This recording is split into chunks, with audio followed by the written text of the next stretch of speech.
BBC News at 6 o'clock. This is Zeb Soames. Good evening. Jeremy Corbyn has dismissed what the Prime Minister has described as a bold new offer on Brexit, insisting that as things stand, his party would not support the withdrawal bill. The Labour MP Geoffrey Robinson has described allegations that he spied for Czechoslovakia during the Cold War as defamatory and false. Officials say more than 50 migrants have been picked up from boats off the Kent coast over the weekend. The man who led Manchester City to an historic treble, Vincent Kompany, has announced that he's returning to his first club in Belgium. The International Development Secretary Rory Stewart has confirmed that workers' rights and environmental protections will form part of a bold offer to be put to MPs when they vote on Brexit again early next month. Theresa May has promised it will amount to a new and improved deal. But after the breakdown last week of talks with Labour, Jeremy Corbyn has said that, as things stand, his party can't support the government. Here's our political correspondent, Jonathan Blake.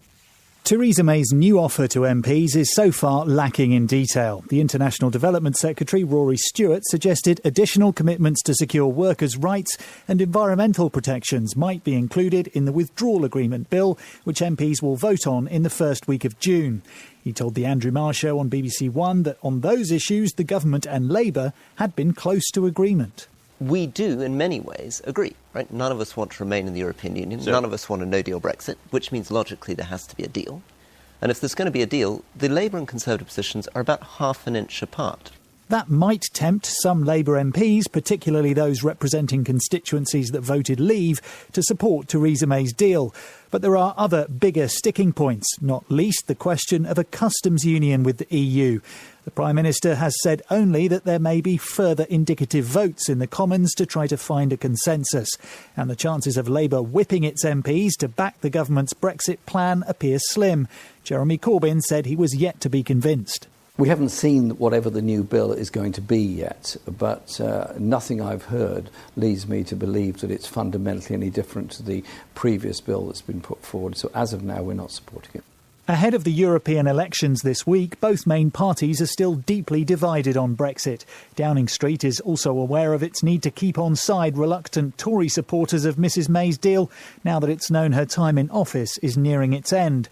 Among the Remain parties, Change UK has set itself apart from the Liberal Democrats by saying the UK should revoke Article 50 to ensure there's enough time to hold a further referendum and prevent a no-deal Brexit. Polls continue to suggest Nigel Farage's Brexit party will receive the most support when voters elect MEPs on Thursday. The senior Labour MP Geoffrey Robinson has flatly denied claims that he was a Cold War spy who passed state secrets to communist Czechoslovakia in the 1960s. He said the allegations, reported by a Sunday newspaper, were highly defamatory and false. Here's Andy Moore. The Mail on Sunday claims the documents say that Geoffrey Robinson had 51 meetings with a Czechoslovakian spy master between 1966 and 1969 during the Labour government of Harold Wilson. At the time, Mr Robinson, who was in his late 20s and early 30s, worked in Labour's research unit. The paper says the Cold War files archived by the current Czech government allege that he handed over more than 80 pieces of intelligence, including details of the UK's nuclear weapons programme.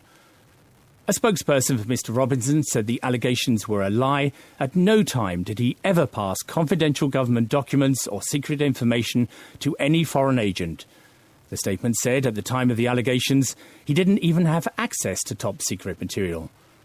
The Mail on Sunday is said to have passed one of the documents to Mr Robinson. The spokesperson said every key fact in the file about Mr Robinson was wrong.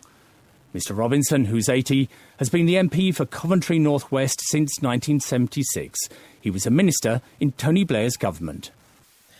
MPs are to debate a petition tomorrow calling for soldiers who served in Northern Ireland during the Troubles to have immunity from criminal investigation. The Ministry of Defence has already announced that there will be a presumption against the prosecution of military personnel who served in Iraq and Afghanistan more than 10 years after an alleged incident, unless there are exceptional circumstances. Many veterans groups and senior officers want Northern Ireland to be included in that legislation.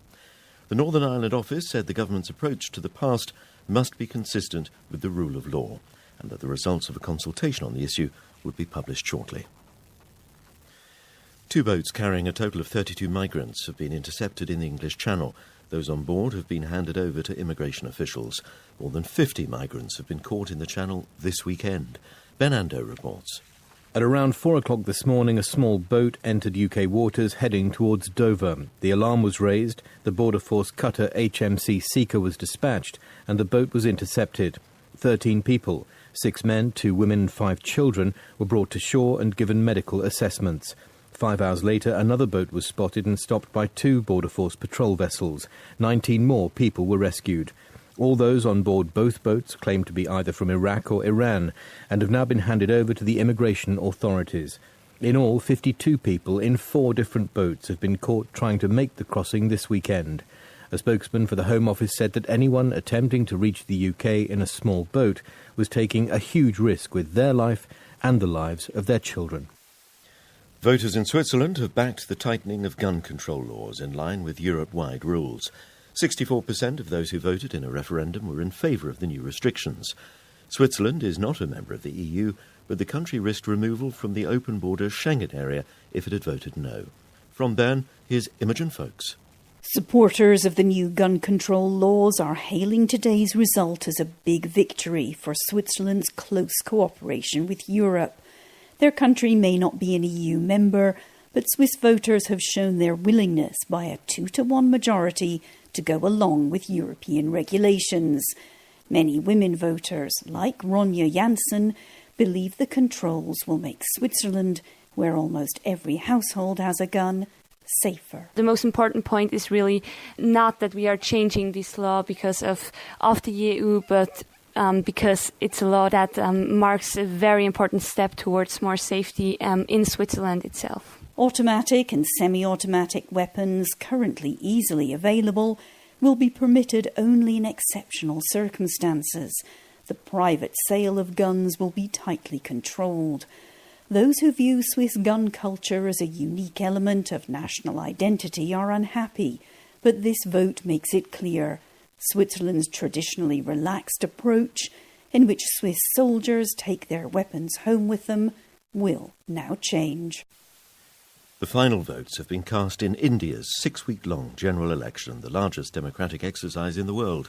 Counting won't start until Thursday, but exit polls suggest the Prime Minister Narendra Modi and his Hindu nationalist BJP party will win a second term in office. Our correspondent Rahul Tandon reports from Kolkata.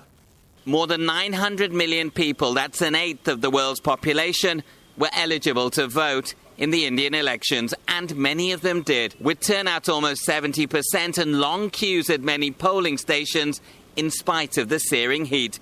Among them were these voters in Kolkata.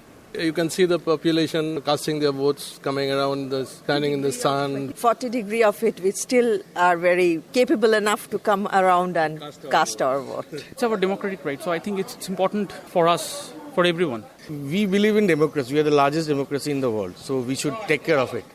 Jobs and national security were issues in an election which some have called the most divisive that India has ever seen, a reflection of a country where there are now deep divisions between Hindus and Muslims and where caste is an important factor.